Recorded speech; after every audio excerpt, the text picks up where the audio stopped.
Merci.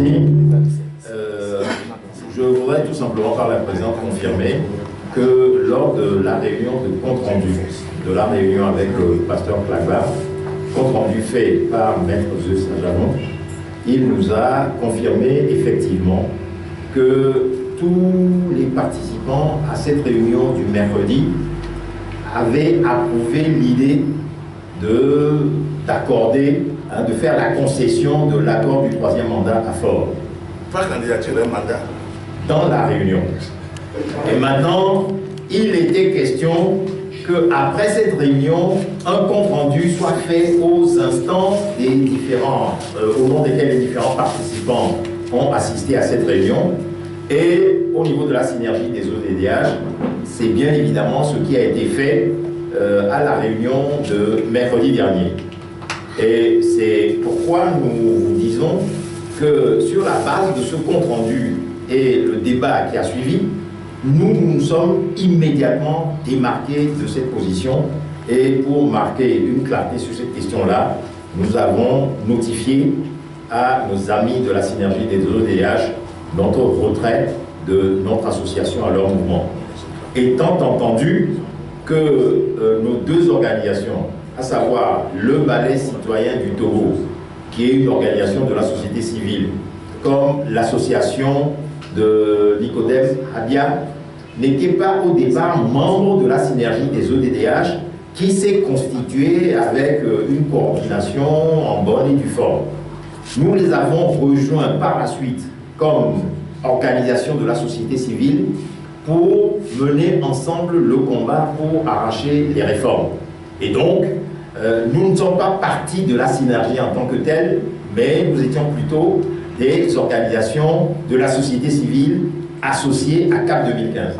Et dans ces circonstances, nous nous avons dit que ces propositions-là qui nous avaient été faites, et à partir du moment où elles ont été retenues, nous déliaient de l'accord tacite d'association que nous avions avec la synergie des ODDH, étant entendu que nous savions qu'après cela, c'est sur cette orientation que toutes les discussions et tractations qui allaient y avoir entre les organisations de l'opposition, c'est-à-dire partis et associations, allaient tourner.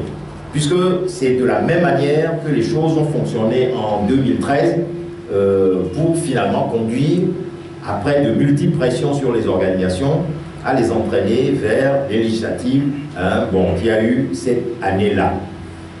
Bon, donc, voilà pour l'information. Alors, il va de soi que je ne sais pas à ce jour, sur la base du compte-rendu que les représentants de CAP 2015 auront fait, et au CAP 2015 et à leurs différents partis, la position que les uns et les autres auront adoptée.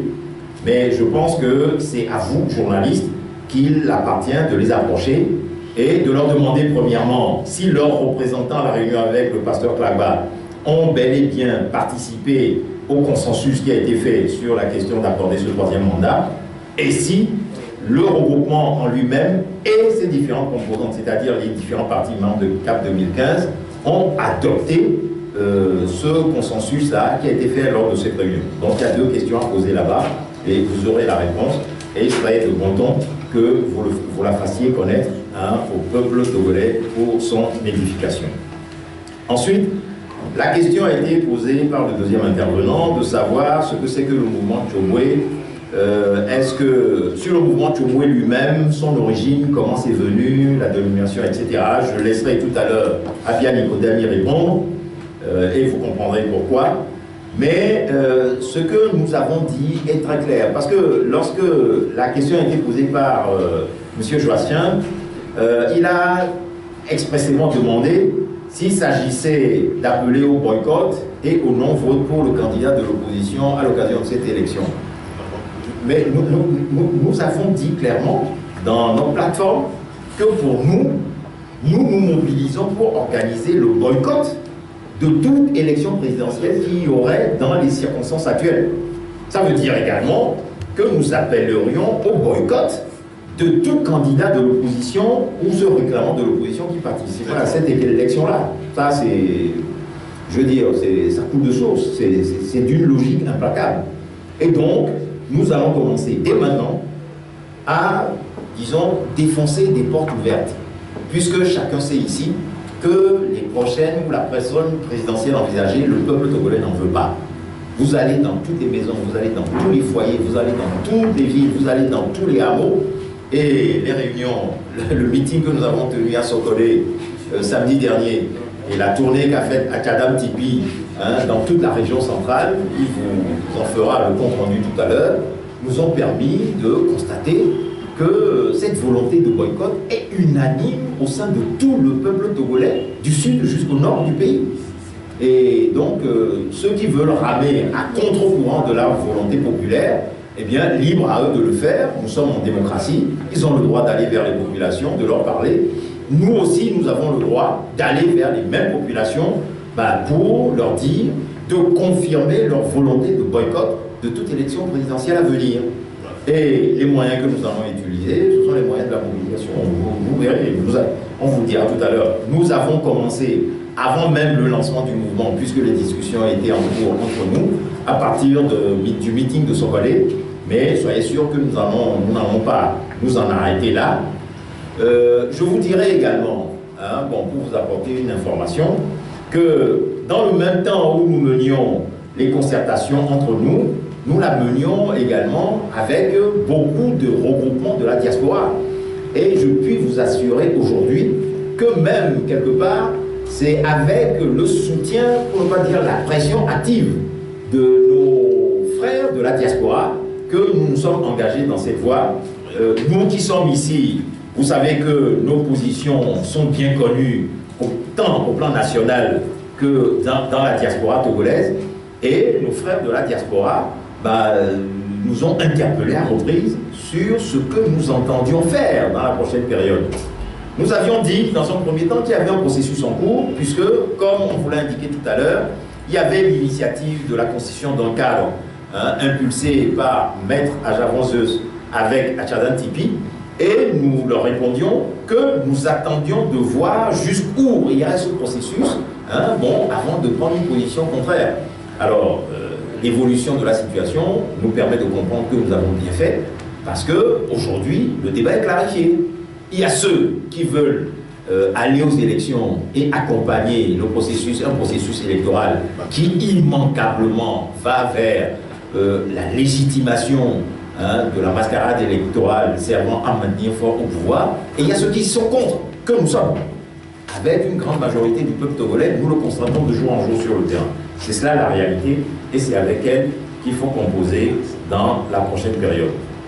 À la question de savoir où se situe Maître Ajavon Zeus, eh bien, vous faites bien de poser la question, mais réservez-vous, parce que je crois savoir qu'il n'est pas dans le pays, il est en voyage actuellement. Souffrez d'attendre quelques jours, quand il sera revenu, précipitez-vous chez lui et posez-lui la question directement. Mais bon, là où se situe exactement, si je peux en savoir quelque chose, j'en juge tout simplement par le fait qu'il nous a dit, lors du compte rendu de la réunion de mercredi, qu'il avait été chargé de jouer les négociateurs avec d'autres organisations pour les rallier à cette position-là qui consistait à trouver le compromis avec le régime RPT-UNIR. Et un autre membre de la synergie des ODDH également. Donc voilà ce à quoi la synergie ou les principaux responsables de la synergie nous avaient dit qu'ils allaient s'atteler dans la prochaine période. Et nous avons dit, si c'est ça le mandat qui vous a été donné et que vous avez accepté là-bas d'accomplir, eh bien nous retirons pour que vous continuez à accomplir votre mission. Nous sommes en démocratie, nous nous sommes associés librement également, nous nous sommes retirés.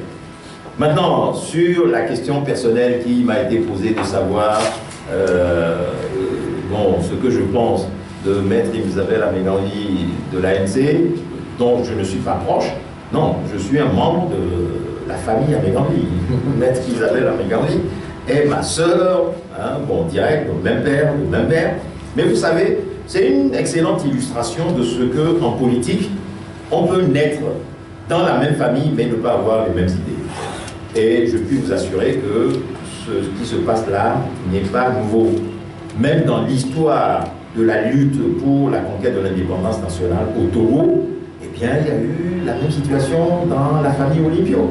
Vous aviez d'un côté Sylvanus, qui était un fervent nationaliste et qui s'est sacrifié pour la cause de la nation togolaise, mais vous aviez ses cousins et ses frères qui, pour beaucoup d'entre eux, travaillaient pour l'administration coloniale, etc., et qui étaient de l'autre côté. Et il faut même savoir que la création du premier parti politique au Togo a été faite par le docteur Pedro Olimpio, cousin de Sylvanus, et sur les instances de l'administration coloniale. Et c'est après cette création que les nationalistes se sont réveillés en disant non, on ne va pas laisser les collabos de l'administration coloniale représenter le peuple togolais. Et c'est à partir de là que, je ne sais pas si vous connaissez l'histoire, ils ont eu à l'idée de transformer le culte qui était une association dentaire avec des anciens colons et tout, en une organisation, en un parti nationaliste pour participer aux élections. Donc, c'est en quelque sorte l'histoire qui se répète. Mais je dirais tout simplement que la fin de l'histoire, c'est l'histoire qui la tranchera. Et nous verrons le débouché de la lutte démocratique au Togo, à quelle position elle donnera raison et à quelle position elle donnera tort. Donc, souffrez d'attendre que nous évoluions avec le peuple togolais vers la sortie de cette situation pour savoir si c'est moi qui ai raison ou si c'est ma soeur qui a raison avec l'ANC. C'est tout. Voilà. Bon, maintenant, sur la question des législatives de 2013, ce que je peux me permettre de dire, en ce qui nous concerne, au Parti des travailleurs, c'est qu'en 2013, nous avons expressément appelé au boycott des élections législatives. En tant que parti, nous avons sorti une déclaration que nous avons envoyée à tous les médias, qui a été publiée par certains journaux. Donc notre position là-dessus a été claire. Et donc pour nous, ce n'est pas aujourd'hui simplement que nous découvrons qu'il faut boycotter des mascarades électorales au Togo. Nous l'avons régulièrement fait, et même pour des élections antérieures qui étaient mal organisées, bon, on avait sorti des déclarations de la même manière pour dénoncer et condamner. Bon, les autres, ils répondront pour eux. Voilà pour moi.